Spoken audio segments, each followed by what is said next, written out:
Hey guys, so today I'll be taking you through how to use the import wizard on TallOrder's admin portal.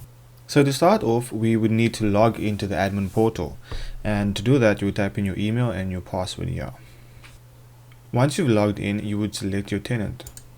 Once you've selected your tenant, you would go to the menu on the left and select products. From the menu below, you would select import wizard.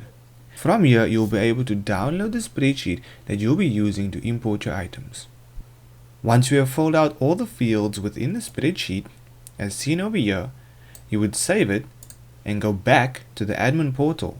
Once you're back at the admin portal, you would go and you would select the file that you want to upload.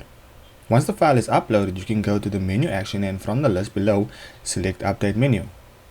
Then you would select the menu that you want to update, and you would need to make it active. Once all of these are done, you can select save. Once you've validated your spreadsheet and you've checked all the columns and information that you've entered within them, you can select Save and Start Import. Once you're happy and confirmed all the information, you will now see that your updated items appear in the selected menu. When you select Publish, it will appear on the point of sale. So once you log into the point of sale and select your tenant, you will see the updated items displayed on your point of sale menu. Currently, there is no stock within the items.